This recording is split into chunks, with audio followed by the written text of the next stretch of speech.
हश्र में फिर मिलेंगे मेरे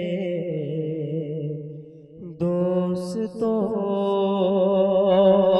हश्र में फिर मिलेंगे मेरे दोस्तों।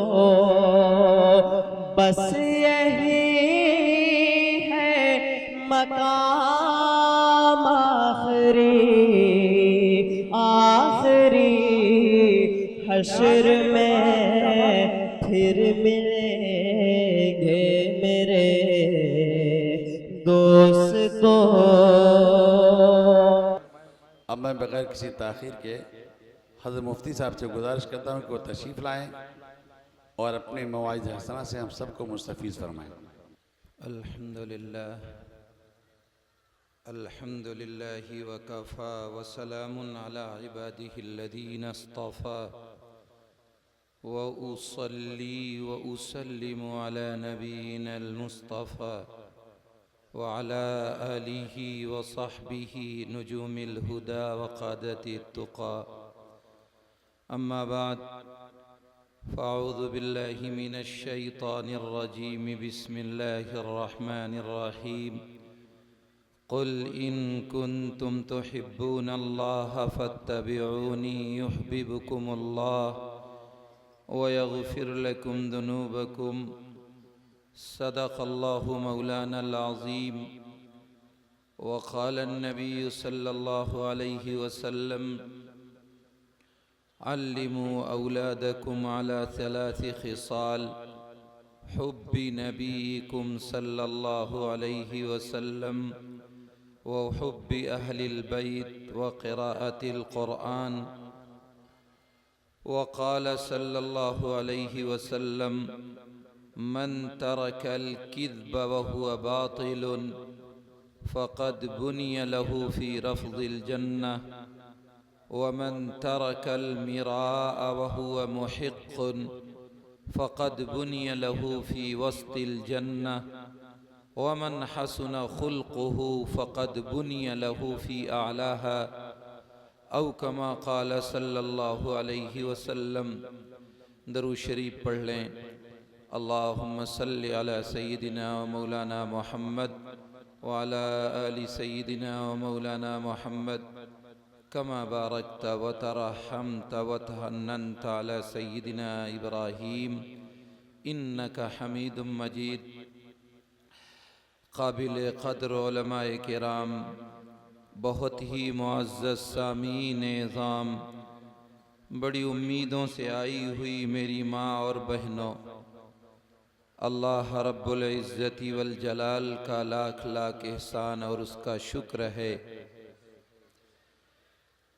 कि उसने हम सब को इस ठंडी रात में अपने तज़किरे, अपने महबूब जनाब रसूलुल्लाह सल्लल्लाहु ताला अलैहि वसल्लम के तज़किरे की सआदत के लिए बैठने की तौफ़ीक़ अता फरमाई। ये उसका इतना करम, इतना एहसान है कि बयान नहीं किया जा सकता।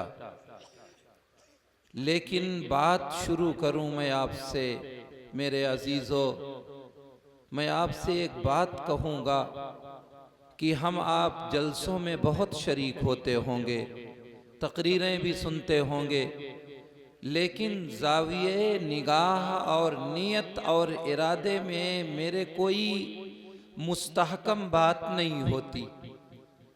तकरीरें सुनने इसलिए आए हैं कि कल जाके चाय की दुकान पे बैठ के तबसरे करेंगे, जलसा ख़त्म होगा तो हम कमेंट करेंगे और पूछेंगे कि किसका अंदाज अच्छा था, किसका बयान अच्छा था, किसकी जनरल नॉलेज अच्छी थी, कौन किस तरह बोल रहा था।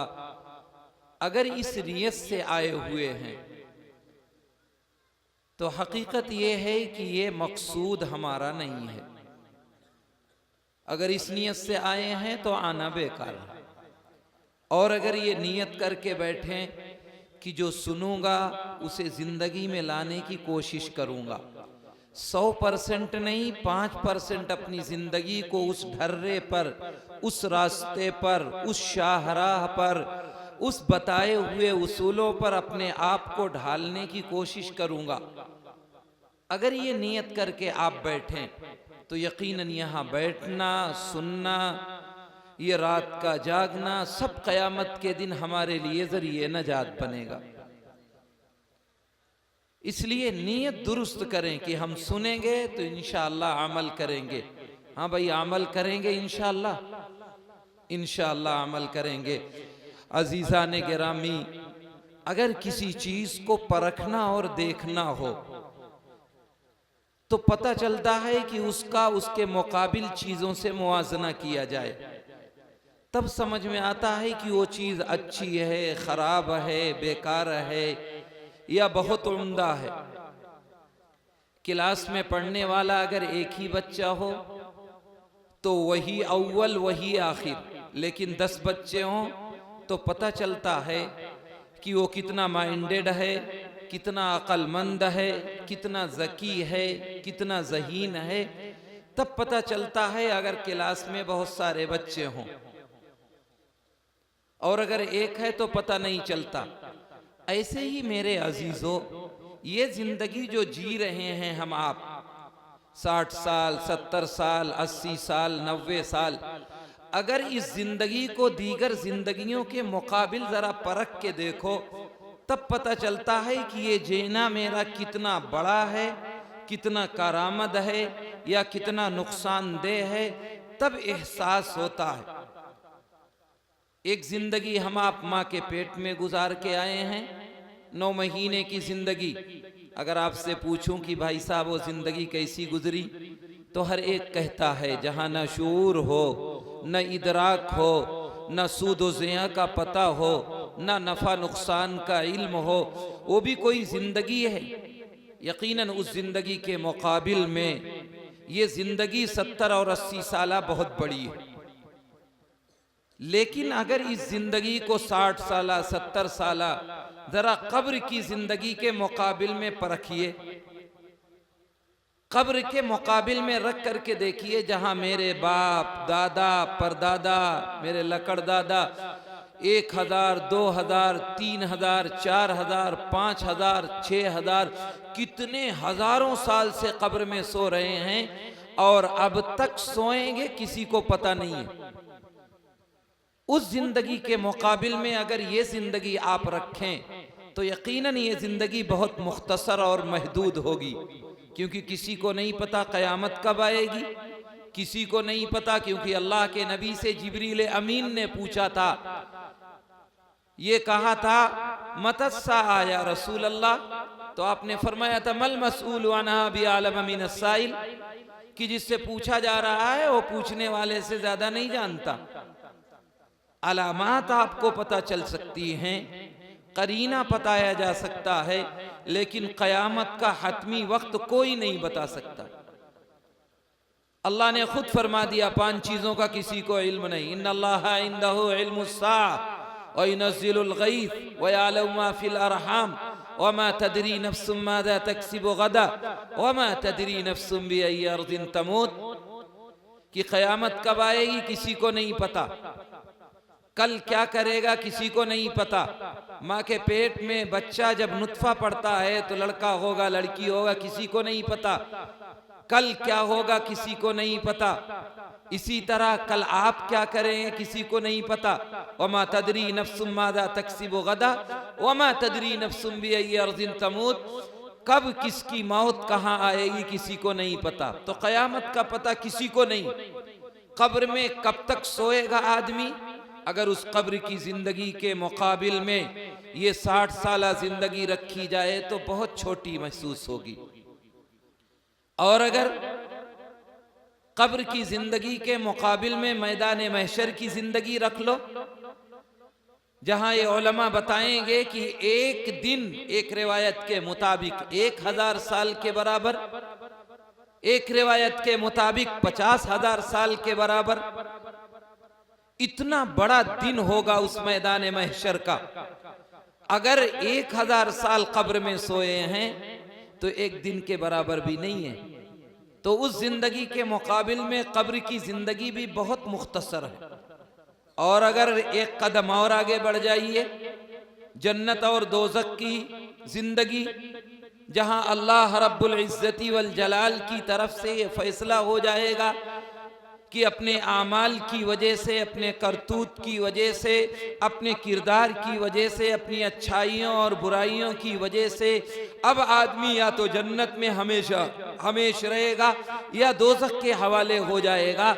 और फिर हदीस में आता है, जब मैदान महशर में नामे आमाल दाएं हाथ में और बाएं हाथ में अपने एतबार से मिल जाएगा, तो अल्लाह ताला पुलसिरात के करीब मौत को बुलाएगा और मौत मेढे की शक्ल में आएगी और अल्लाह मौत को वहां ज़बह करा देगा और ऐलान करेगा, लोगों सुन लो, मौत को मौत दे दी गई है, अब किसी को मौत नहीं आएगी।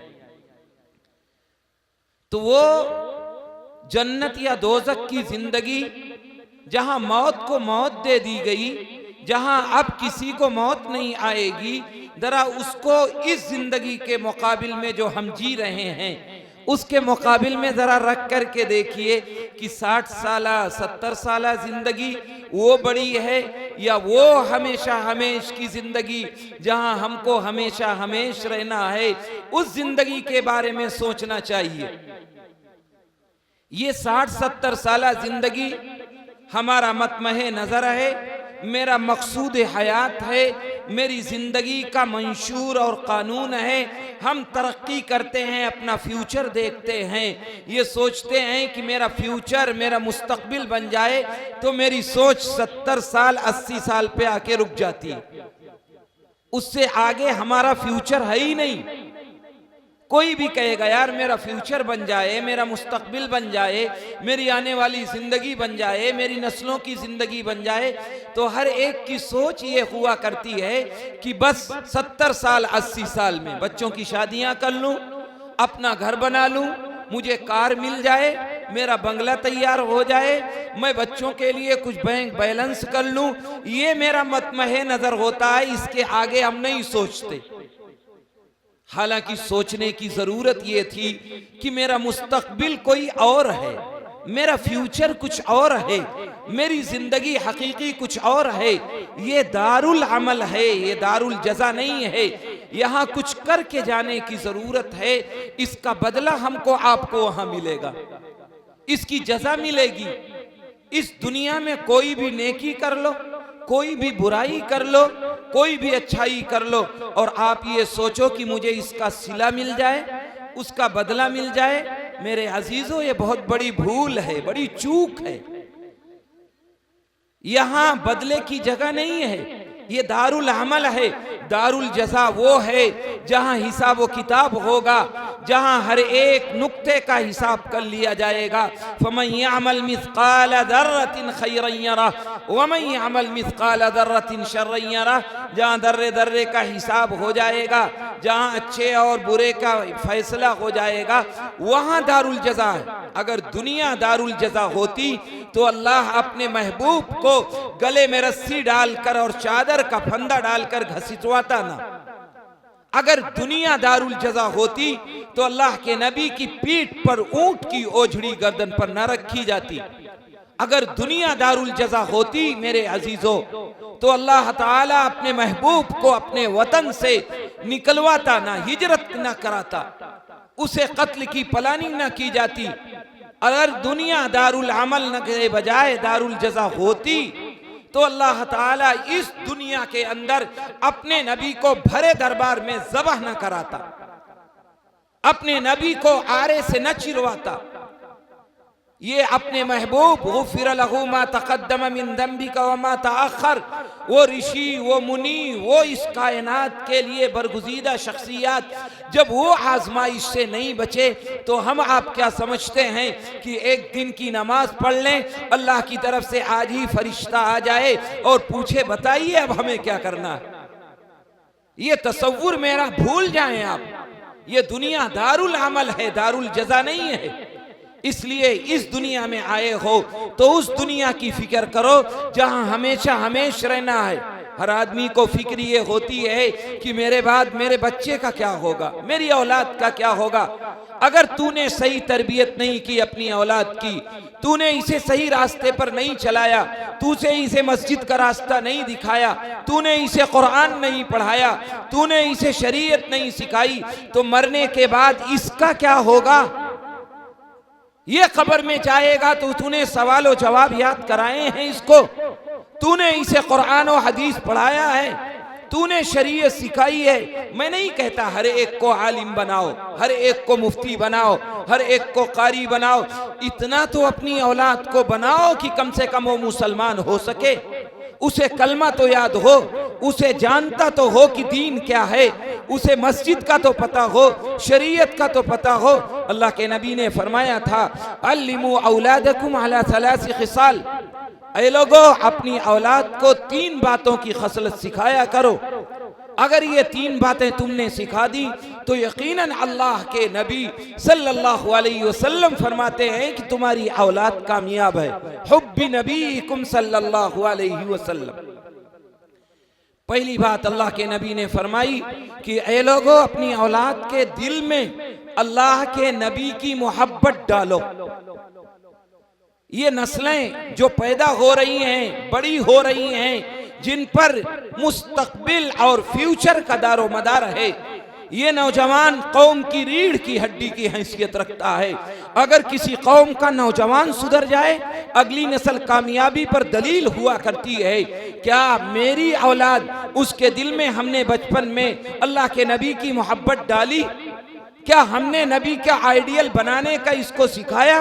क्या उसवा और नमूना मेरी औलाद अल्लाह के नबी को बना रही है? अगर बना रही है तो बहुत अच्छा, और अगर नहीं बना रही है तो ये खुदरो दरख्त हैं, ये खुद उगी हुई औलादें हैं मेरी। हमने इनकी बचपन में तरबियत नहीं की, इन्हें हमने सिखाया नहीं, इन्हें हमने शरीयत नहीं बताई, तो ये बड़े हुए तो इन्होंने खुद अपनी लाइन इख्तियार की, इन्होंने खुद आइडियल बना लिया, इन्होंने खुद उसवा बना लिया। अब इन्होंने उसवा बनाया अपनी मर्जी के मुताबिक। किसी ने क्रिकेटर को बना लिया, किसी ने एक्टर को बना लिया, किसी ने मुनाफिक को बना लिया, किसी ने लफंगे को बना लिया, किसी ने गुनाहकार को बना लिया।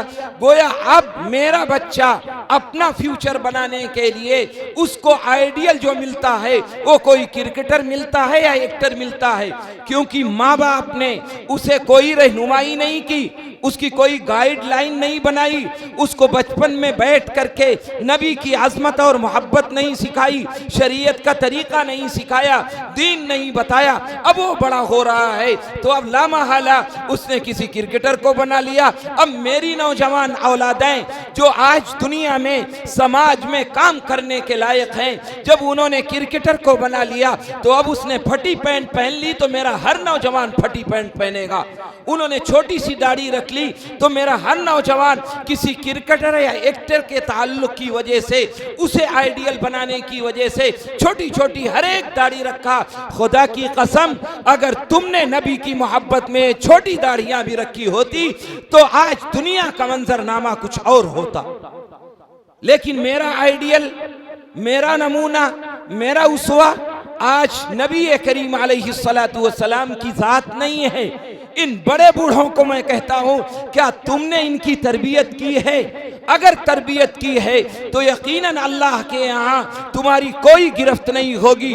लेकिन अगर इनकी तुमने तरबियत नहीं की, इन्हें अल्लाह के नबी की मोहब्बत नहीं डाली, वो हुब्बी अहली बैत और ख़ानदान नबूवत की मोहब्बत नहीं डाली, ख़ानदान के लोगों को नहीं बताया, उनका तरीक़ा नहीं बताया, तुमने आयशा और फातिमा की सीरत नहीं बताई, अपने घर में बच्चियों को तुमने उम्मे कुलसूम के लिबास नहीं बताए, रुक़ैया का तरीक़ा नहीं बताया, खदीजतुल कुबरा का उसवा नहीं बताया, हज़रत फातिमा का पर्दा नहीं बताया, आयशा की तालीम और सीरत नहीं बताई, तो तुम क्या कहोगे कि मैंने अपनी औलाद को तरबियत दी है, उसे दीन सिखाया है, उसे शरीयत के मुताबिक चलने का तरीका बताया है, हसन हुसैन की कुर्बानियाँ तुमने बताई हैं। अगर तुमने अपनी औलाद को बचपन में सिखाया है तो यकीनन अल्लाह के यहाँ तुम पकड़े नहीं जाओगे। लेकिन अगर हमने आपने इन जिन बड़े बूढ़ों ने अपनी औलाद की तरबियत नहीं की है, तो ये औलाद जब मरेगी अल्लाह के यहाँ खड़ी होगी, अल्लाह हिसाब व किताब ले रहा होगा, तो ये औलाद अपने बाप की तरफ इशारा करके कहेगी, रब्बना अज़ल्लूना सादतना व कुबराना फ़अज़ल्लूना सबीला। ऐ मेरे रब, ये मेरे बाप हैं, ये मेरे दादा हैं, ये मेरे खानदान वाले हैं, इन्होंने मुझे गुमराह किया है, इन्होंने मुझे रास्ते से भटकाया है, इन्होंने मुझे पैसे की मशीन बनानी चाहिए, इन्होंने मुझे चाहा है पैसा कमा के दे, इन्होंने मुझे मस्जिद का रास्ता नहीं दिखाया, इन्होंने फजर में नहीं उठाया, इन्होंने अस्सलातु खैरुम मिनन नौम का मुस्दा नहीं बताया, इनके मतालिब नहीं बताए, नबी की सीरत नहीं बताई, नबी का तरीका नहीं बताया, नबी से मोहब्बत नहीं सिखाई। ऐ अल्लाह, ये मुझको गुमराह करने वाले हैं, तो तुम क्या कहोगे? ऐ अल्लाह, मैंने गुमराह नहीं किया है, मैंने इन्हें बहुत कुछ सिखाया। यही कहेंगे, रब्बना आतिहिम ज़िफ़ैनी मिनल अज़ाब। ऐ मेरे रब, ये एक सजा के नहीं डबल सजा के लायक है, इन्हें डबल सजा दीजिए। दुनिया में जिसके लिए तुम सब करके चले गए, हराम और हलाल की तमीज़ मिटा दी, तुमने खैर और शर को फ़र्क को मिटा दिया, तुमने बैंक बैलेंस हराम करके दिया कि मेरी औलाद का मुस्तकबिल बन जाए, यही औलाद क़यामत के दिन मेरे और आपके लिए मुसीबत बन जाएगी। तब क्या कहोगे? ऐ अल्लाह, अब सिखाऊंगा, अब तरीका बताऊंगा। अब अल्लाह ने नहीं कहा था अपने महबूब के जरिए, कुल्लुकुम राइन व कुल्लुकुम मसऊलुन अन रायती, तुम में से हर एक निगरां है, हर एक से क़यामत के बारे में पूछ होगी। इसलिए ऐ लोगों, अपनी नस्लों की फिक्र करो। ये हालात दिन ब दिन बिगड़ते जा रहे हैं, इनमें अपने आप की तरबियत को बदलने की ज़रूरत है, अपने अंदर चेंजिंग लाने की ज़रूरत है। आज पूरी दुनिया करवट ले रही है, हालात दिन ब दिन नागुफ्ताबे हो रहे हैं, तरह तरह के कानून आ रहे हैं, तरह तरह की मुसीबतें आ रही हैं। क्या कभी एहसास नहीं जागता कि कहीं ऐसा तो नहीं है कि ये दुनिया में मुसलमानों पर आने वाली मुसीबतें कहीं मेरे और आपके करतूत का नतीजा तो नहीं है? अल्लाह फरमाता है, ज़हरल फसादु फिल बर्रि वल बहरि बिमा कसबत ऐदिन नास। ऐ लोगों, दुनिया में कोई मुसीबत, कोई आफत, कोई बला आती है तो मेरे और आपके करतूत का नतीजा है, इसके अलावा कुछ नहीं है। क्या मेरा घर शरीयत के मुताबिक है? क्या मेरी जिंदगी शरीयत के मुताबिक है? क्या सुबह से शाम तक मैं जिंदगी के मुताबिक चल रहा हूँ? मेरा घर, मेरी शादी, मेरा ब्याह, मेरे बच्चे, मेरी बच्चियां सब शरीयत के मुताबिक ज़िंदगी गुजार रही हैं? अगर गुजार रही हैं तो अल्लाह का शुक्र मनाइए, और अगर अपने अंदर तब्दीली नहीं ला रहे हैं आप, और आप बैठे हुए हैं, बेपर्दा बेटी निकल के जा रही है, बेपर्दा बेटियां पढ़ने जा रही हैं, हाथ भी खुला हुआ, बाजू भी खुले हुए, टांगें भी खुली हुई, और फिक्र है अपने बच्चों को पढ़ाने की कि लड़कियों को नहीं पढ़ाऊंगा तो मैं उनके कौम के सामने मुंह क्या दिखाऊंगा। ये के भी ये क्यों नहीं सोचा कि अगर इनका ईमान चला गया, ये पाबर्दा जिंदगी गुजारती रही और इन्होंने कोई गलत कदम उठा लिया, इन्होंने कोई गलत तशबीह अपना ली, इन्होंने कोई गलत तरीका अपना लिया, आपने घरेलू तरबियत अच्छी नहीं की, मकातिब के साथ नहीं जोड़ा, कुरान के साथ नहीं जोड़ा, घर में तालीम नहीं की, घर में किसी दीनी पढ़ने वाले के लिए शरीयत को नहीं जोड़ा। ऐ मेरे अजीजों, क्या तुम कहोगे कि मैंने अपने बच्चियों को स्कूल भेजा था? यकीनन भेजिए, लेकिन ऐसी जगह भेजिए जहां ईमान के सौदे ना होते हो, जहां मेरी बेटियों को दहरिया और काफिरा ना बनाया जाता हो, जहां उनके साथ खिलवाड़ इज्जत से ना किया जाता हो, वहां बनाओ। तुमने 3 साल, 4 साल, 5 साल की उम्र में बच्ची को गैरों के हवाले कर दिया। ये उम्र बनने की होती है, संवरने की होती है। 16 साल, 17 साल, 18 साल गैरों के माहौल में रही, गैरों की तहजीब में रही, गैरों का कल्चर अपनाती रही। अब 18 साल में वो बड़ी होकर के जवान हो गई, इसमें आपने तरबियत की फिक्र नहीं की। शाम को स्कूल से घर आई और आने के बाद उसने अपना होमवर्क पूरा किया, आपने मोबाइल दे दिया, उसमें घर में देखा और फिर सुबह स्कूल चली गई। यही रूटीन चलता रहा और फिर उसने कोई गलत कदम उठाया। तो मैं तो कहता हूं कि 95%, 95% माँ बाप मुजरिम है, बच्ची सिर्फ 5% मुजरिम है, इससे ज्यादा नहीं है। आपने घरेलू तरबियत बच्चे की कैसी की है, ये आप पे डिपेंड करता है कितना बड़ा आदमी, सर सैयद का नाम सुना होगा, जिन्होंने अलीगढ़ मुस्लिम यूनिवर्सिटी कायम कर दी। वो अजीब जुमला एक जगह अपनी किताब में लिखते हैं, कहते हैं कि अगर कोई अपनी बच्ची को मखलूत तालीम के लिए ऐसे स्कूलों में मुसलमान भेजता है जहां लड़के और लड़कियां दोनों पढ़ते हैं, ये स्कूल इसलिए बनाए जाते हैं ताकि मेरी बेटियों और बहनों को बेपर्दा बनाया जाए और नंगा किया जाए। मैं अपने अल्फाज नकल नहीं कर रहा हूं, सर सैयद के अल्फाज हैं जिन्होंने असरी उलूम की इतनी बड़ी दरसगाह बनाई है। इसलिए हमको आपको जरूरत है कि हम अपने आप को बदलें। दुनिया का रुख बदलता देख रहे हैं। आज तो सूरत हाल ये है, अगर मैं ये कहूँ तो शायद गलत ना हो, दुनिया में अगर सबसे गया गुजरा कोई मजहब है तो दुनिया की निगाह हमें इस्लाम है, और सबसे गई गुजरी, सबसे बदतर, सबसे बदतहजीब कोई कौम है तो मुसलमान है। तरह तरह के एतराजात उस पर किए जाते हैं, तरह तरह की टिप्स कसी जाती है, जुमले कसे जाते हैं। इसलिए नहीं कि आप मुसलमान हैं, इसलिए नहीं कि आप बड़े दीनदार हैं, इसलिए कि आपने अपनी शरीयत छोड़ दी, अपना तरीका छोड़ दिया, कुरान का दस्तूर छोड़ दिया, शरीयत के मुताबिक जीना छोड़ दिया, नबी को आइडियल बनाना छोड़ दिया, सुन्नतों का मजाक उड़ाने लगे। शादी हो, ब्याह हो, तकरीबात हो, किसी से कह दीजिए कि भाई साहब जरा शादी सुन्नत के मुताबिक कर लीजिए तो बड़े धड़ल्ले से कहता है। अगर बूढ़ा हो गया है तो कहता है मेरे बेटे नहीं मानते, मेरी बहुएं नहीं मानती, मेरा घर नहीं मानता, अब तो मैं बूढ़ा हो गया हूँ, मेरी नहीं चलती, ये कह के तसल्ली लेता है। मेरे अजीजों जरा दिल पे हाथ रख के बताओ कि दुनिया नाराज ना हो, समाज नाराज ना हो, घर नाराज ना हो, बच्चे नाराज ना हो, अल्लाह और अल्लाह का रसूल नाराज होता रहे, ये होता रहे। जब यही हालत रहेगी तो मेरी और आपकी कैफियत भी जो दिन ब दिन बद से बदतर होती जा रही है, यही होती रहेगी। अल्लाह के नबी ने फरमाया, इदा अज़्ज़मत उम्मती दुनिया नुज़िअत मिना हैबतुल इस्लाम। ए लोगों, जब तुम्हारे दिलों में दुनिया की अजमत आ जाएगी, दुनिया का एहतराम आ जाएगा, दुनिया की कदर आ जाएगी, अल्लाह इस्लाम का रोब, इस्लाम का दबदबा, इस्लाम की शान और शौकत खत्म कर देगा। व इदा तरकतिल अम्र बिल मारूफ व नही अनिल मुनकर हरुमत बरकतुल वही। जब तुम अच्छाइयों का हुक्म करना छोड़ दोगे, बुराइयों से रोकना छोड़ दोगे, अल्लाह कुरान और हदीस की बरकत उठा लेगा।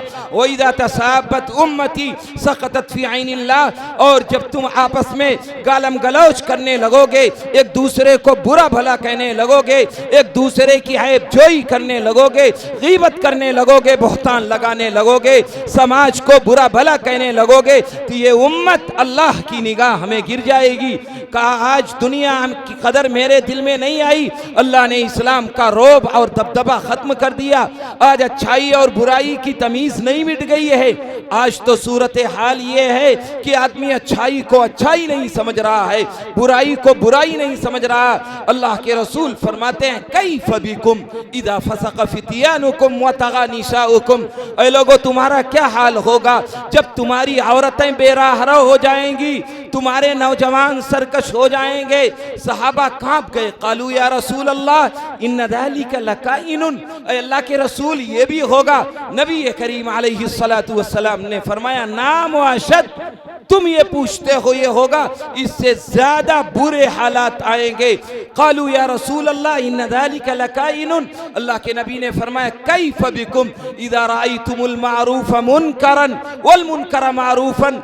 तो ऐ लोगों, तुम्हारा क्या हाल होगा जब तुम्हारे समाज में अच्छाई को बुराई समझा जाने लगेगा, बुराई को अच्छाई समझा जाने लगेगा, तुम्हारा क्या हाल होगा। आज देख लीजिए, मस्जिद में जाना हर एक को, कोई ऐसा नहीं है कि खुद नमाजी हो। हम हजरत जी हैं, मुफ्ती साहब हैं, आलिम साहब हैं, हमारा समाज में बड़ा नाम है, हम जमाती साहब हैं, हम तबलीगी साहब हैं, मेरा चिल्ला लगा हुआ है, मेरा वक्त लगा हुआ है, मैं दीन का बड़ा बड़ा काम कर रहा हूँ, लेकिन फजर में जाता हूँ तो मैं अकेले नमाज पढ़ने जाता हूँ। मेरी औलाद कभी मस्जिद में नहीं जाती, बूढ़ी माँ घर में उठ करके अकेले तहज्जुद पढ़ लेती है, फजर की नमाज पढ़ लेती है। जवान बेटी है, जवान बहू है, है, घर की बेटियां जवान है, कभी मां नहीं उठाती कि बेटी तू भी उठ, तेरे ऊपर भी नमाज फर्ज है।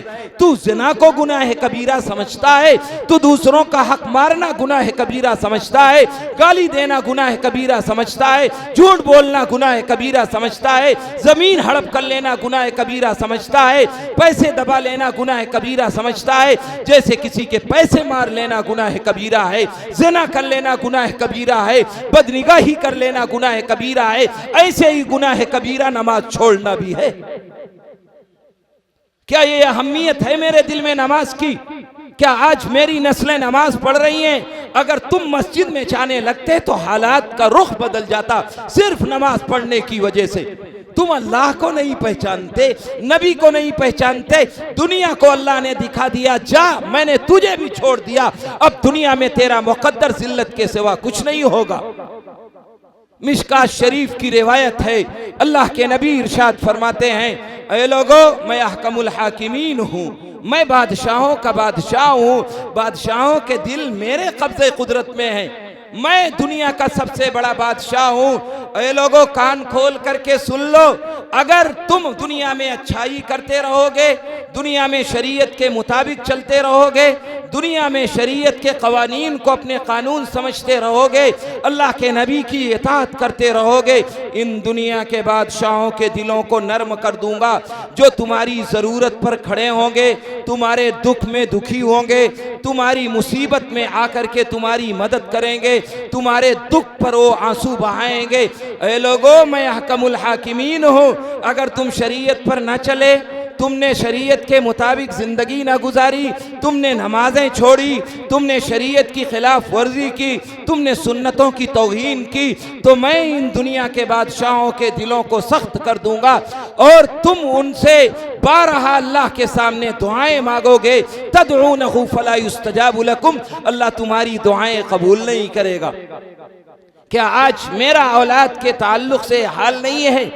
कभी इनको सिखाया कि इनके लिए तरबियत की जाए कुछ? कभी इनके साथ आप बैठे, कभी शाम को वक्त दिया, कभी हालात देखे, ये स्कूल जाते हैं तो कभी स्कूल जाके इनकी चेक किया, कहीं रास्ते में इनकी तरबियत गलत हो रही है? कभी आपने देखा? मुरादाबाद बड़ा शहर है, बड़े दीनदार लोग हैं, अगर मैं कहूँ दीनदारी का माहौल उतना कम जगहों पे मिलता है। आम हालात में 5 नमाजों में मस्जिदें फुल नजर आती हैं, ये कैफियत है। लेकिन बच्चों की तरबियत के हवाले से अजीब किस्सा सुनने को मिला।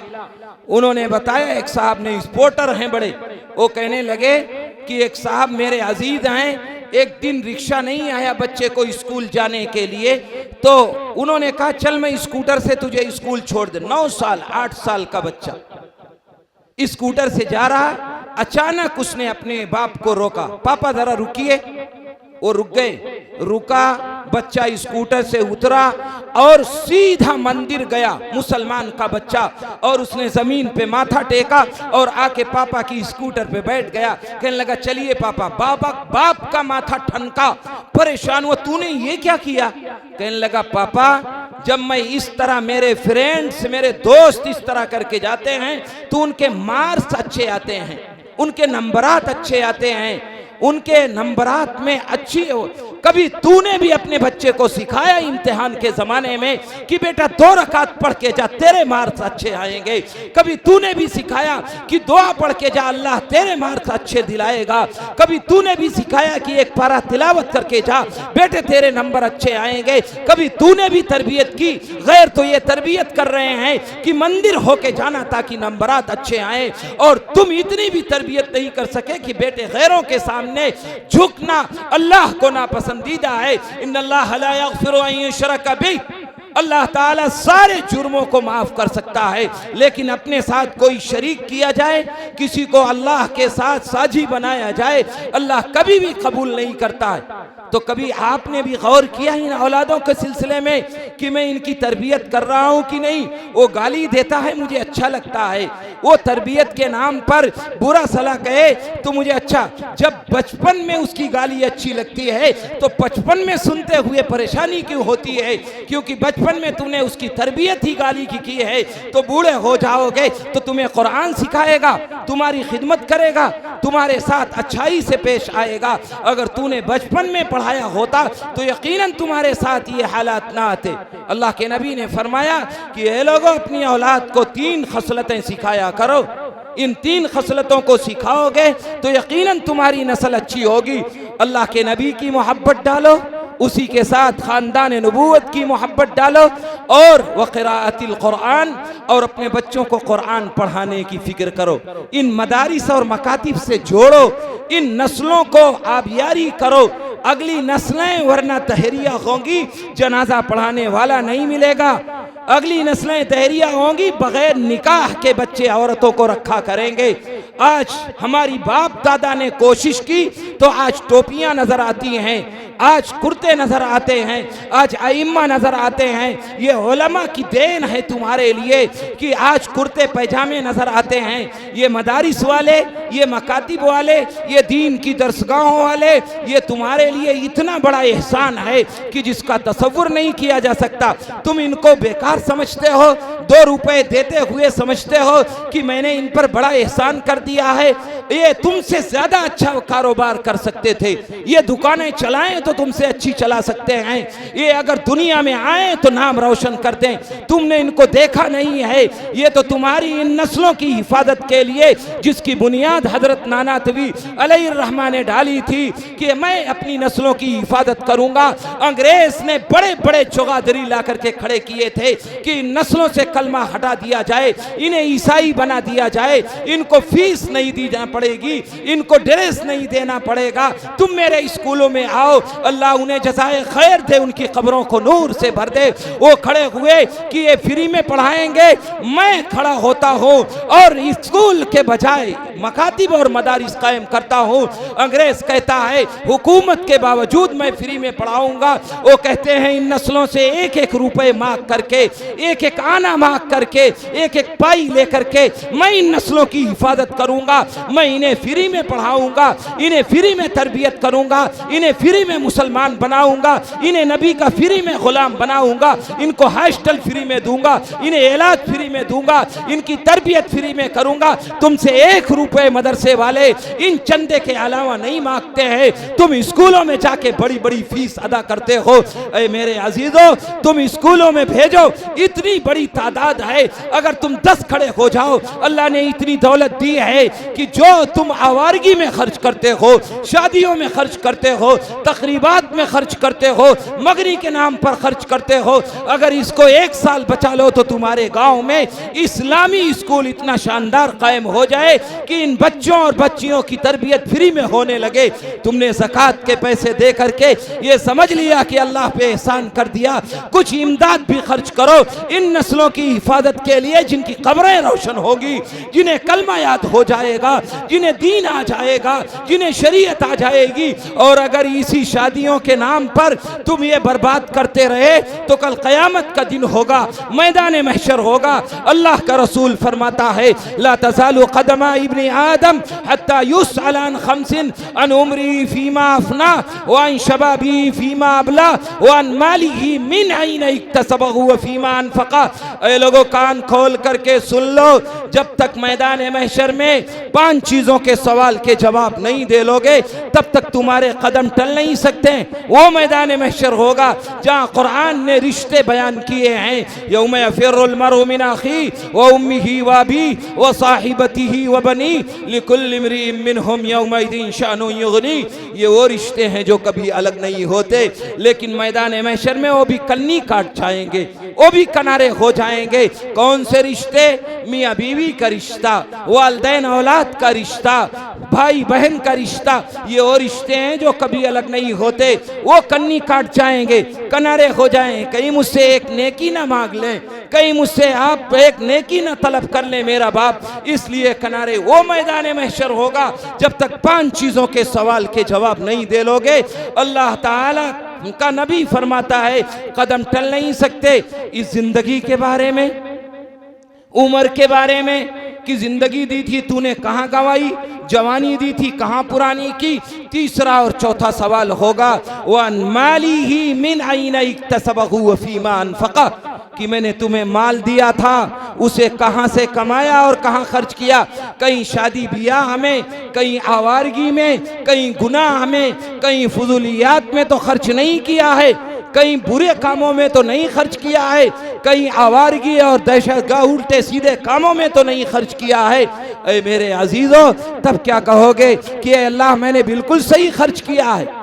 इसलिए इन अकाबिर ने ये मदारिस कायम किए हैं तो क़िराअतिल कुरान, अपनी नस्लों को कुरान पढ़ाने की फिक्र करो। इतना बड़ा मजमा बैठा हुआ है, अगर मैं आपसे सवाल करूं कि इन उलमा को अलग कर दीजिए, हुफ़ाज़ को अलग कर दीजिए, क़ुर्रा को अलग कर दीजिए, इस मजमे में, इतने बड़े मजमे में 10 आदमी खड़े होके कह सकते हैं कि मुझे कुरान की 114 सूरतें नहीं सिर्फ 10 सूरतें याद हैं, शरीयत के मुताबिक तजवीद की रियायत के साथ, अल्फाज की रियायत के साथ, तलफ़ुज़ की दुरुस्ती के साथ, ऐसे 10 सूरतें मुझे याद हैं कि इमाम साहब ना हो तो नमाज पढ़ा दूं, इमाम साहब ना हो तो जुमा पढ़ा दूं। ऐसे 10 आदमी मजमे में खड़े होके कह सकते हैं। जिस कौम का ये हाल हो कुरान के साथ कि 10 आदमी इतने बड़े मजमे में 10 सूरतें नहीं, तुम क्या कहोगे? अरे अल्लाह मौका नहीं मिला, बूढ़ा हो गया था, 80 साल उम्र हो के मर गया, तुझे मौका नहीं मिला था। अरे अल्लाह घर बनाने में मौका नहीं मिला, पैसा कमाने में मौका नहीं मिला, जमीन जायदाद बनाने में मौका नहीं मिला। ये कुरान कल क़यामत के दिन खड़ा हो गया मेरे और आपके खिलाफ, तो क्या जवाब दोगे कि अल्लाह मौका नहीं मिला? और जो दीनदार है उससे कह दो कि जरा इमाम साहब से कुरान सीख लीजिए, 10 सूरतें याद, अब तो बूढ़ा हो गया, अब तो कब्र में जाने का वक्त आ गया, अब कहां से इसको याद होगा। ये कह के अपने आप को तसल्ली देता है कि शर्म आती है। तुझे बुढ़ापे में नया घर बनाते हुए शर्म नहीं आती, तुझे बुढ़ापे में नई दुकान खरीदते हुए शर्म नहीं आती, तुझे नया कारोबार शुरू करते हुए शर्म नहीं आती, नई जमीन और जायदाद खरीदते हुए शर्म नहीं आती। वो कुरान जो क़यामत के दिन रोशनी देगा, कब्र में नूर होगा, नामे अमल दाएं हाथ में दिलाएगा, उसके पढ़ते हुए शर्म आती है। और वो काम जो कब्र में तारीकी का सबब होंगे, जो मैदान महशर में बाएं हाथ में नामे अमल दिलवाएंगे, पुल सिरात पर गुजरना मुश्किल कर देंगे, वो काम करते हुए मुझे शर्म नहीं महसूस होती। क्या प्लानिंग है शैतान की, क्या स्कीमर है वो कि इतनी अच्छा मिशन चलाता है कि इंसान खुद भूल जाता है कि मैं इंसान हूं या खुद शैतान हो गया हूं। मेरे दोस्तों, अपनी औलाद की फिक्र करो। अल्लाह के नबी ने फरमाया मन तरकल किज़्ब व हुवा बातिलुन फ़क़द बुनिया लहू फ़ी रफ़्ज़िल जन्नह। ऐ लोगों, इन औलादों की तरबियत करने में इन्हें सच्चाई और बुराई और अच्छाई का फर्क बताओ। जो शख्स झूठ को झूठ समझकर छोड़ दे, जो शख्स झूठ को ये समझ के छोड़ देता है कि दुनिया की कोई कौम, दुनिया की कोई तहजीब, दुनिया का कोई कल्चर, दुनिया का कोई समाज, अच्छा हो या बुरा हो, मुसलमान हो या गैर हो, सिख हो या ईसाई हो, दुनिया का कोई मजहब झूठ को अच्छा नहीं समझता। और हम हैं कि अल्लाह के नबी ने फरमाया, एक सहाबी ने पूछ लिया, अल्लाह के नबी मोमिन बुज़दिल हो सकता? हाँ हो सकता है। मोमिन दूसरों के लिए मुसीबत, हाँ परेशान कर सकता है, हाँ उल्टे सीधे काम कर सकता है। मोमिन झूठ भी बोल सकता है। तो अल्लाह के नबी ने फरमाया मोमिन झूठ नहीं बोल सकता, मोमिन झूठ नहीं बोल सकता। और हम देख लें, जब तक नहीं झूठ बोलते तब तक खाना हजम नहीं होता। जब तक झूठ के लिए खड़े ना हो जाएं, जब तक टाइम पास के लिए खड़े होकर के दूसरे की गीबत ना कर लें, दूसरे पर बोहतान ना लगा लें, दूसरे की ऐबजोई ना कर लें, मेरे नौजवानों का तो खाना हजम नहीं होता। चाय की दुकान पे गांव वाला सिर्फ इसलिए शाम को जाता है चाय पीने कि बैठ करके दुनिया भर के तबसरे करूंगा, गीबत करूंगा, बोहतान लगाऊंगा, और फिर जो थोड़ी बहुत नेकियां हैं दूसरे के नामे अमाल में भेज करके फिर शाम को छोऊंगा, अब बिस्तर पर जाऊंगा ताकि पता चले कि मुझे एक नेकी भी मेरे नामे अमाल में बिस्तर पर सोते हुए नहीं मौजूद है। वमन तरकल किज़्ब व हुवा बातिलुन, फ़क़द बुनिया लहू फ़ी रफ़्ज़िल जन्ना, जो शख्स झूठ को झूठ समझ के छोड़ दे, अल्लाह का नबी फरमाते हैं अल्लाह उसके लिए जन्नत में महल तामीर करेगा।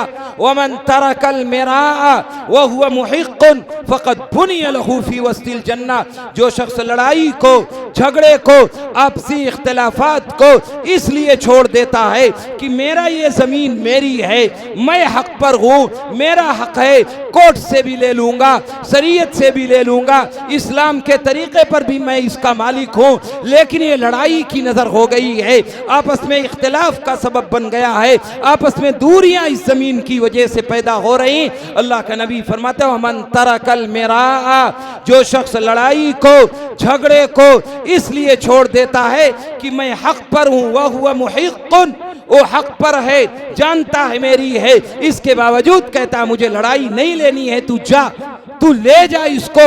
अल्लाह का नबी फरमा बुनिया लहू फ़ी वस्तिल जन्ना, ये एक बालिश ज़मीन छोड़ रहा है, एक हाथ छोड़ रहा है, एक लाठा छोड़ रहा है। अल्लाह का नबी फरमाते हैं फ़क़द बुनिया लहू फ़ी वस्तिल जन्ना, अल्लाह जन्नत के बीचों बीच महल तामीर करेगा।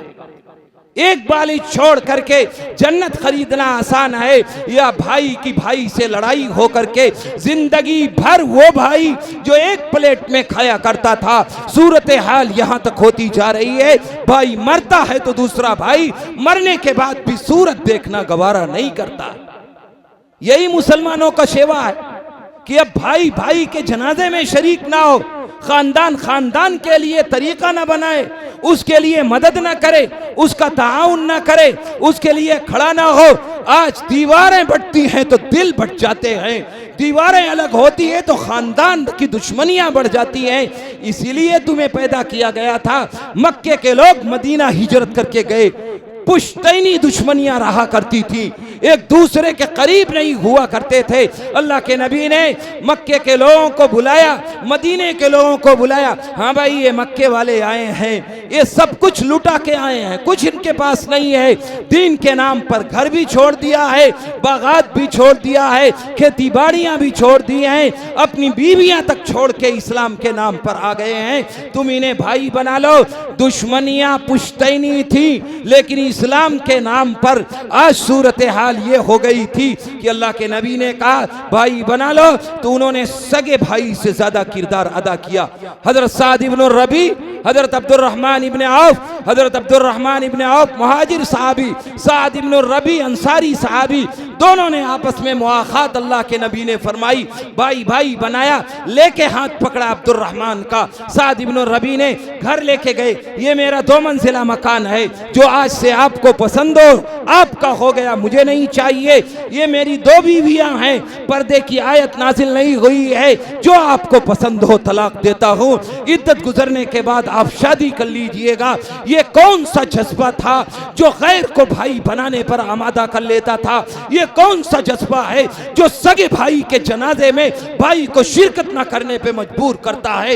ये कौन सी चीज है जो आज हमको जिल्लत और रुसवाई के गहरे गार में गिराने पर तुली हुई है? मुसलमानों बदलो, आखिर कब बदलोगे? अपने अंदर तब बदलोगे जब कब्र में चले जाओगे। कुरान चीख चीख कर कहता है व इन ततवल्लौ यस्तब्दिल कौमन गैरकुम सुम्मा ला यकूनु अमसालकुम। ऐ लोगों, अपनी रविश बदलो, अपने तरीके बदलो, अपनी तहजीब बदलो, अपना कल्चर बदलो, अपनी सकाफत बदलो, वरना वो दिन दूर नहीं है, अल्लाह सबको बदल देगा। ऐसी कौम पैदा करेगा जो मेरी और आपकी तरह नाफरमान नहीं है। दूसरी रिवायत में अल्लाह का नबी फरमाता है इज़ा ज़हबा सिद्क़ व रुफ़ियतिल अमाना वस्तुख़िफ़्फ़ फ़िस्सलाह व ज़हरल लिवाततु वज़्ज़िना व तशब्बहर रिजालु बिन्निसा फ़लियंतज़िरू अम्रल्लाहि या इबादल्लाह। ऐ अल्लाह के बंदो, जब सच्चाई का जनाजा निकल जाए, जब अमानत में खयानत होने लगे, जब मस्जिदों में ढील दी जाने लगे, जब ज़िना और लिवातत आम हो जाए, फ़लियंतज़िरू अम्रल्लाहि या इबादल्लाह। ऐ अल्लाह के बंदो, अल्लाह के अज़ाब का इंतजार करना। ऐ अल्लाह के बंदो, अल्लाह के अज़ाब का इंतजार करना। क्या वो ज़माना नहीं आ गया है? सच्चाई का जनाजा नहीं निकल गया है? अमानत में खयानत नहीं हो रही है? मस्जिदें नमाजियों से खाली नजर नहीं आती हैं? ज़िना और लिवातत आम नहीं हो गया है, कानों का ज़िना, आँखों का ज़िना, और जिसको मौका मिले हकीकी ज़िना से भी बाज नहीं आता। और अब तो फ़खरिया बयान करता है मेरा नौजवान, जिसे छुपाने की चीज़ थी, कभी गुनाह हो जाए तो डूब मरने का मकाम था, अब मेरा नौजवान फ़खरिया बयान करता है कि फुला लड़की से मेरे ताल्लुकात हैं। गैरत मर गई है मुसलमान नौजवान की, वो मुसलमान जो शाम के इलाके से एक बेपर्दा औरत चला करती थी, जिनकी जवानियों पे रश्क आया करता था देख करके, वो इस्लाम आने के बाद उनकी कैफियत ये हो गई थी कि शाम से चल करके मदीना बेपर्दा औरत पहुंच जाती थी, किसी को मजाल नहीं थी भर के उन आंखों से देख ले। आज मेरे समाज में कैफियत हो गई है कि चचाजाद बहन चचाजाद भाई से महफूज नहीं है, खालाजाद बहन खालाजाद भाई से महफूज नहीं है, पड़ोसी की बच्ची पड़ोसी से महफूज नहीं है। ये कौन सी बेगैरती मुसलमानों में आ गई? अगर गैर मेरी तरफ उठा रहा है निगाह तो कौन सा गलत कर रहा है? अगर गैर के साथ मेरी माँ और बहनें के गलत ताल्लुकात जुड़ रहे हैं तो उस पे अश्क बरसाने वालों, रोने वालों और मातम करने वालों, तेरी औलाद से तेरी पड़ोसी की बच्ची महफूज है, तेरी औलाद से खानदान की बच्चियां महफूज हैं। अगर महफूज हैं तो दूसरों पे शिकवा करो, वरना इन नस्लों की हिफाजत करो जो दूसरों की इज्जत और आबरू की हिफाजत करते थे, आज अपने बहन की हिफाजत नहीं कर पा रहे हैं। तुम क्या समझते हो अगर हम अच्छे हो जाएं तो गैर आज भी इज्जत देने के लिए तैयार है? लेकिन मेरी नस्ल तो वो है कि फखरिया बयान करती है कि मेरी पड़ोसी बच्ची से ताल्लुकात हैं, मेरी खालदार खालाजाद बहन से ताल्लुकात हैं, मेरी पड़ोसी, और जिसकी नौजवान बेटी घर में हो जाए, अल्लाह अल-अमान अल-हफीज, अल्लाह के यहाँ जो उसकी रातों की नींद उड़ चुकी होती है, जब तक रिश्ता तलाश करके, जब तक उसे रुखसत ना कर ले, उसकी शादी ब्याह ना कर दे, उसे अपने घर ना भेज दे, तब तक रातों की चैन बाप की उड़ चुकी होती है। किसकी वजह से? इन मेरे नौजवान मुसलमानों की वजह से, इन पड़ोसियों की वजह से, इन अपने खानदान वालों की वजह से। ऐ नौजवानों, ये रवैया कब तक चलता रहेगा?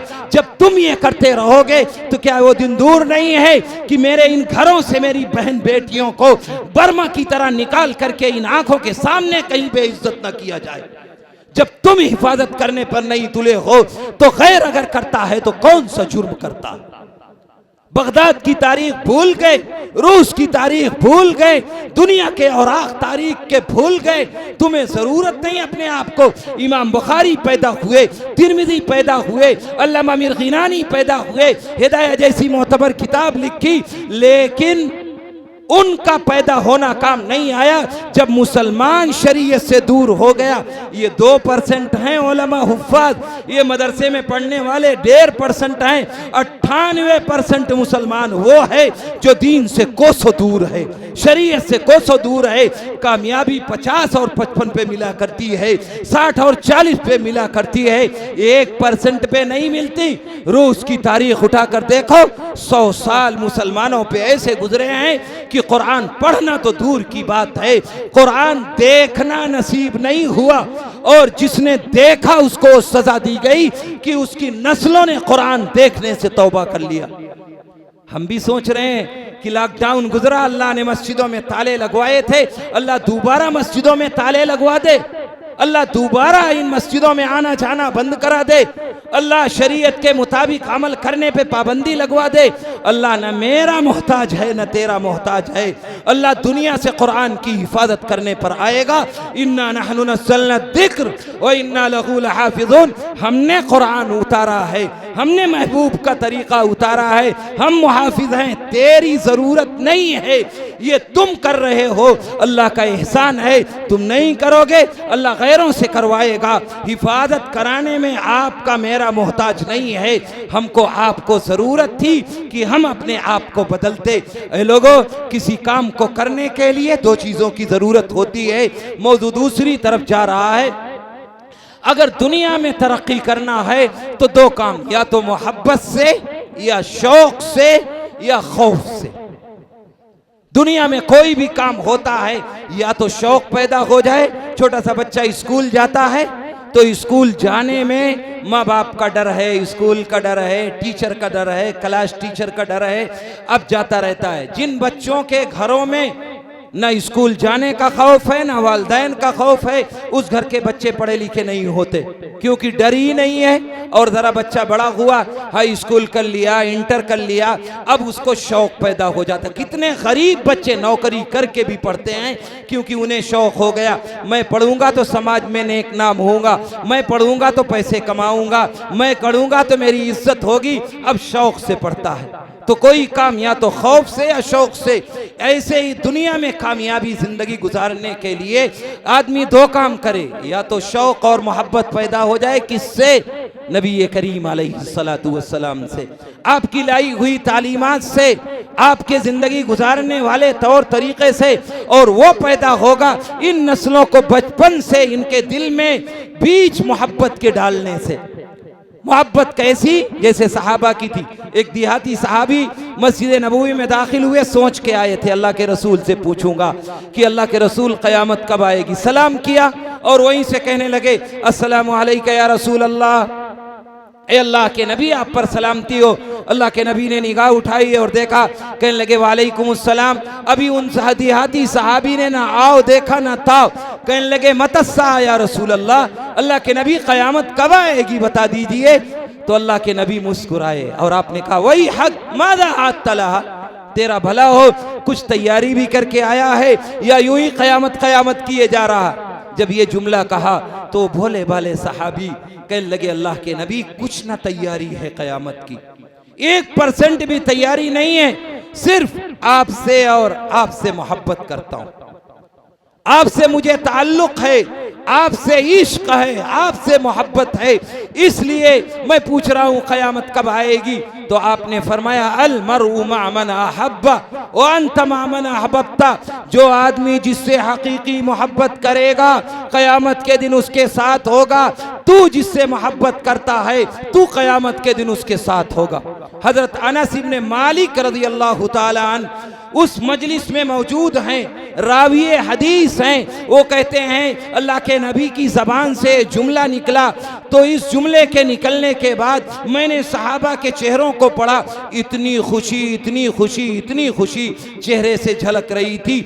ऐसा महसूस हो रहा था कि अगर सारी दुनिया की दौलत इन्हें दे दी जाती तो इतनी खुशी ना होती, क्योंकि वो जानते थे अल्लाह के नबी से मोहब्बत मेरी सच्ची है, इसमें झूठ नहीं हो सकता। और जब अल्लाह के नबी ने फरमा दिया तो अल्लाह का नबी झूठा नहीं है, हम क़यामत के दिन अल्लाह के नबी के साथ होंगे।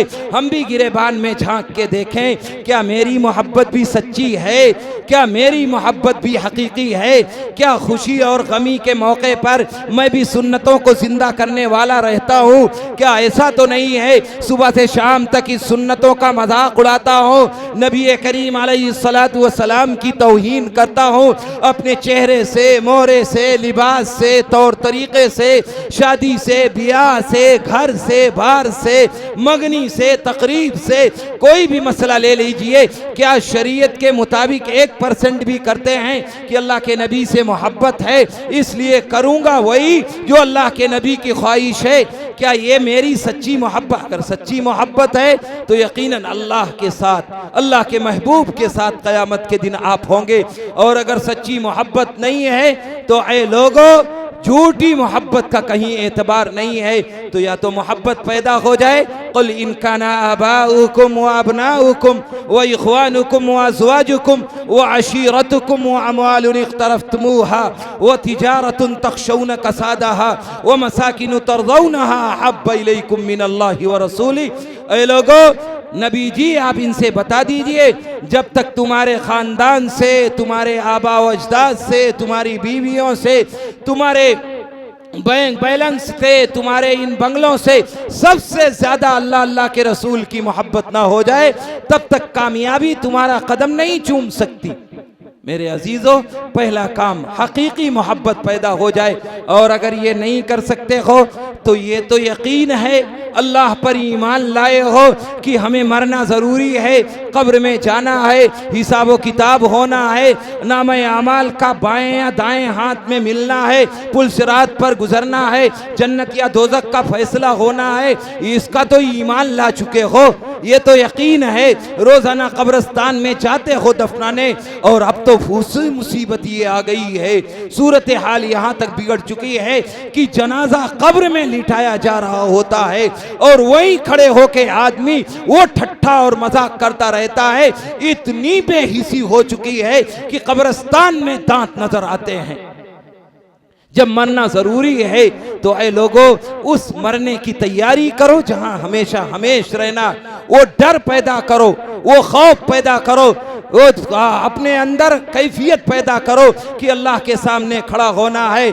आप नहीं जानते, यौम तरौनहा तज़हलु कुल्लु मुर्ज़िअतिन अम्मा अर्ज़अत व तज़उ ज़ातु कुल्लि हमलिन हमलहा व तरन नास सुकारा व मा हुम बिसुकारा वलाकिन अज़ाबल्लाहि शदीद। कितना सख्त हंगामा होगा मैदान महशर का कि वो माएँ जो दूध पिला रही होंगी अपने बच्चों को भूल जाएंगी, वो पेट में लिए टहल रही होंगी, वो जन्म देंगी और बच्चे गिर जाएंगे, पता नहीं चलेगा, वो गाभिन ऊँटनियों का हमल ज़ाय हो जाएगा और ऐसा महसूस होगा लोग मदहोशी में हैं, हालांकि कोई मदहोश नहीं होगा।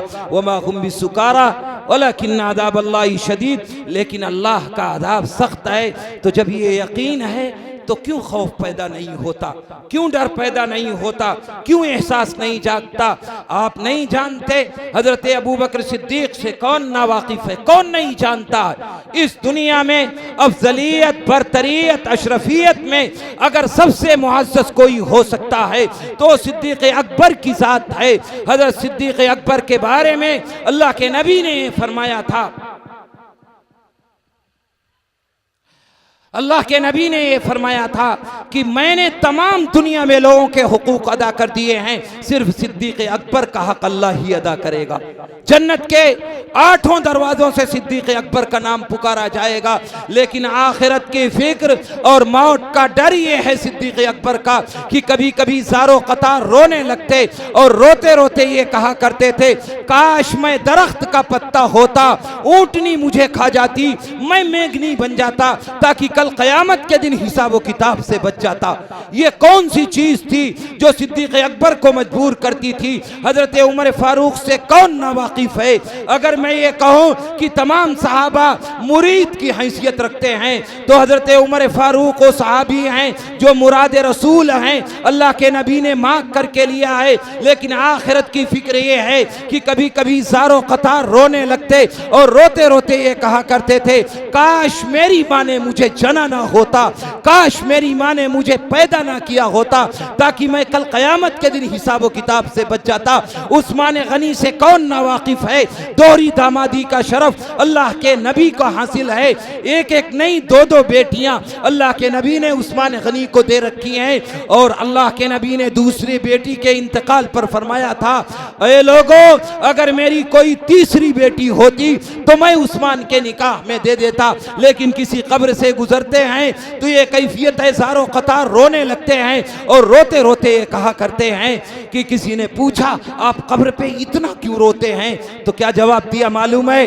कहने लगे ये कब्र आखिरत की मंजिलों में से पहली मंजिल है, जो शख्स इसमें कामयाब हो गया और मंजिलों में भी कामयाबी का मुंह देखना पड़ेगा, जो इस मंजिल में नाकाम हो गया और मंजिलों में भी नाकामी का मुंह देखना पड़ेगा। हजरत उस्मान गनी से कौन ना, इतने सहाबा के वाक़यात, हजरत अबू बकर, हजरत उमर, हजरत उस्मान गनी, ये कौन से हैं जिनके लिए जन्नत की खुशखबरी है लेकिन कब्र के नाम पर कांप जाते हैं? मुझे एक मर्तबा भी मौत याद नहीं आती। ऐ लोगों, अपने आप को बदलो, अपने अंदर तब्दीली पैदा करो। कुरान ने कहा था, कुल, ऐ नबी आप इनसे कह दीजिए, इन कुंतुम तुहिब्बून अल्लाह, अगर तुम अल्लाह के महबूब बनना चाहते हो, अल्लाह के नज़दीकी बनना चाहते हो, अल्लाह का कुर्ब हासिल करना चाहते हो तो मेरी इत्तिबा करो। अल्लाह के नबी ने कहा मेरी इत्तिबा करो। मन अहब्ब सुन्नती फ़क़द अहब्बनी व मन अहब्बनी काना माई फिल जन्ना। जो शख्स चाहता है मुझसे मोहब्बत करे, मेरी सुन्नतों से मोहब्बत करे, जो सुन्नतों से मोहब्बत करेगा मेरे साथ जन्नत में होगा। कुल इन कुंतुम तुहिब्बूनल्लाह फत्तबिऊनी, अल्लाह नतीजा देगा, युहब्बिबुकुमुल्लाहु व यग़फिर लकुम दुनूबकुम। अल्लाह अपना महबूब बना लेगा, अपना नज़दीकी बना लेगा, अपना कुर्ब हासिल हो जाएगा, तब तो वारे न्यारे हो जाएंगे। व यग़फिर लकुम दुनूबकुम, अल्लाह तुम्हारे गुनाहों को बख्श देगा। दुनिया में अल्लाह के महबूब बन जाओगे और उसके साथ साथ हमारे और तुम्हारे गुनाह बख्श दिए जाएंगे। सारी जिंदगी की जिद्दोजहद, सारी लड़ाई, सारी इबादतें, रियाजतें, तिलावतें, तबलीग, इल्म, दीन सब सिर्फ इसलिए है कि अल्लाह मग़फ़िरत फरमा दे और जन्नत में मेरा ठिकाना बन जाए। इसलिए मेरे अजीज़ों, अपने आप को बदलो, अपने अंदर तब्दीली लाओ। हिसाब हो तो रोज़ाना एक सुन्नत पर अमल करने की कोशिश करो। ऐसे ही ज़िंदगी नहीं बदला करती। सिर्फ मातम करने से न कोई कौम कभी तरक्की कर सकी है और ना कर सकेगी। जब तक मंसूबे ना बनाए और प्लानिंग ना करे, अपनी औलादों के मुस्तकबिल बनाने की फिक्र ना करे, इन नस्लों को सुधारने के लिए कोई स्कीम ना बनाए, वो कौम कामयाब नहीं हो सकती। अल्लामा इकबाल ने कहा था, आशना अपनी हकीकत से होए दहका ज़रा, दाना तू, खेती भी तू, बारा भी तू, हासिल भी तू, आह किसकी जुस्सुजू आवारा रखती है तुझे, राह तू, रहरो भी तू, रहबर भी तू, मंजिल भी तू, कांपता है दिल तेरा अंदेशे तूफान से क्या, ना खुदा तू, बहर तू, कश्ती भी तू, साहिल भी तू, वाय नाकामी की तू मोहताज साकी हो गया, मैं भी तू, मीना भी तू, साकी भी तू, महफिल भी तू, बेखबर तू जौहरे आईन अय्याम है, बेखबर तू जौहरे आईन अय्याम है, तू ज़माने में खुदा का आखिरी पैगाम है। अल्लाह हम सबको कहने से ज़्यादा अमल की तौफीक अता फरमाए। ये उंगली जो दूसरों की तरफ उठा करती है, अल्लाह अपने ऐबों की जानिब उठाने वाला बनाए। आमीन व आखिर दावाना